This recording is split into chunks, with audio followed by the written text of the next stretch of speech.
Property prices in Rome increased by 3% last year alone. And according to Reuters, 1.7 billion just coming from professional investors were attracted to the city. And when combined with the 8 billion of public investment, we reach a significant figure of 9.7 billion. And this is excluding private small investors. Rome appears to be on a rapid growth trajectory and also ready to dethrone Milan as the real estate capital in Italy. But also is becoming much more interesting even compared with other European capitals. But what is really behind this surge? Is this growth sustainable or is it just a bubble? My name is Jacopo and I'm the co-founder of Valente Italian Properties, an Italian real estate agency that helps foreign buyers and investors to buy safely in Italy and manage their properties. In this video, we will conduct an in-depth analysis of the Rome real estate market, and at the end of the video, I will share my vision for the future of the city and what you can do to prepare for it. I love analyze the real estate market, and recently I also did another video about the whole Italian real estate market. So let me know in the comment if you want more video like this. Rome has captured the attention of high-level investors. Just to give you an example, Milan surged by 27% after the Expo, so in the last 10 years. In the same decade, Rome prices declined by 14%, and this is according to PwC and Nomisma, a think tank based in Italy. So if the prices went down in the last year, how this is possibly good for the city of Rome? This is because major investors think differently from the general public. As Warren Buffett say, the best time to invest is when the prices are going down. In this moment, Rome is attractive for investors precisely because of the prices are low compared to other European capitals. But what is really happening with prices in Rome? We already say that the prices went up by 3% in the last year, but Rome is a vast city and not every areas behave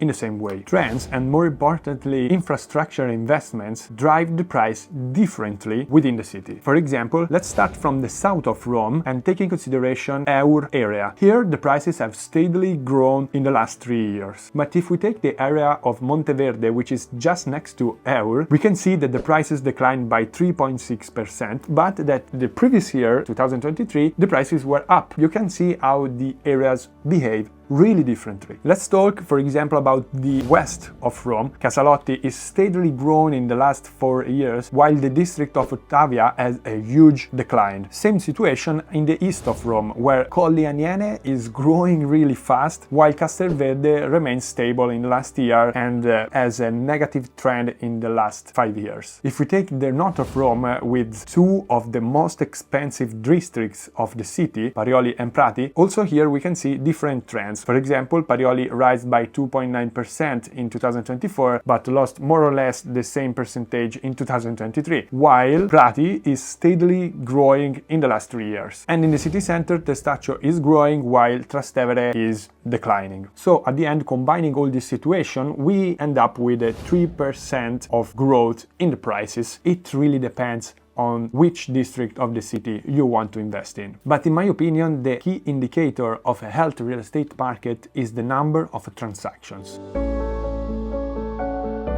Number of transactions just mean the number of houses sold in a year. In the city of Rome, this number exceeds 34,000 a year, and this is 10,000 units more than Milan. But Milan is still generating greater revenues. This is because the average prices are below 3,000 euros in Rome and almost 5,000 euros in Milan. So even if Milan is making less transactions, is generating more revenues. However, in the previous year, Rome transactions declined by 14%. The decline of transaction in 2023 was a general trend in Italy that led to a loss of transaction by 10%. So the decline of the number of transactions in Rome were exceeding the national average. But even if we don't have full data about 2024, we have seen a rebound in sales volume. Another crucial data to understand a real estate market is the number of properties proposed for sale.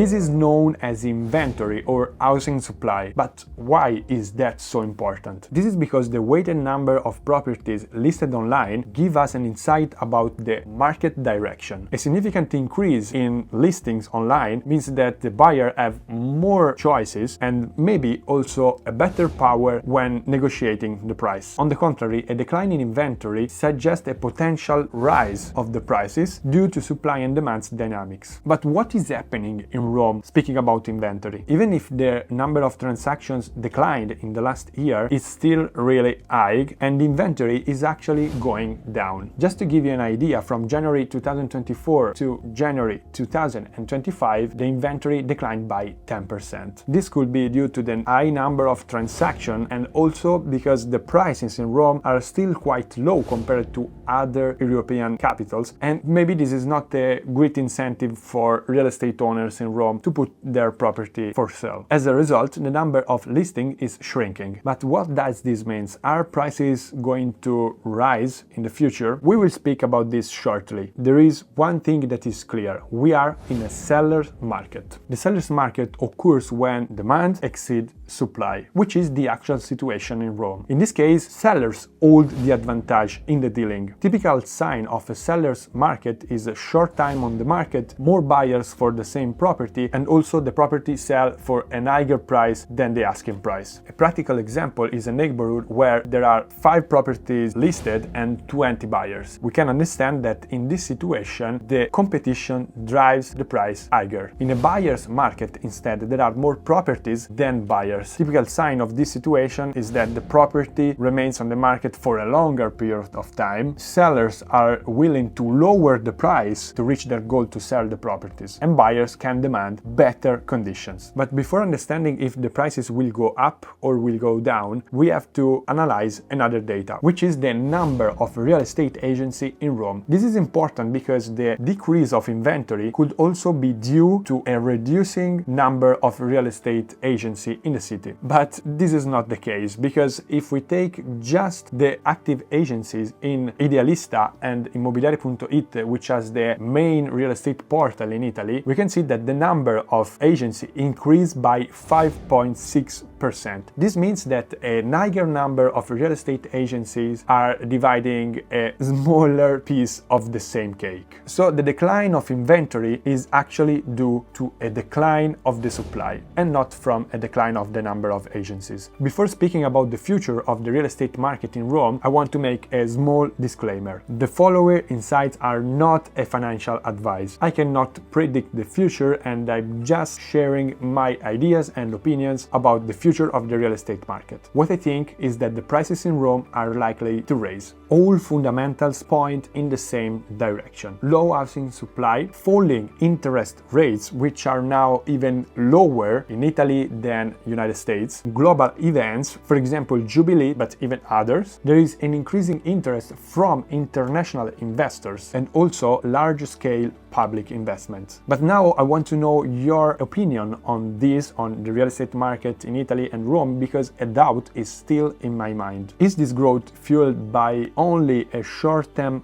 hype due to the Jubilee, or is it a lasting, sustainable growth?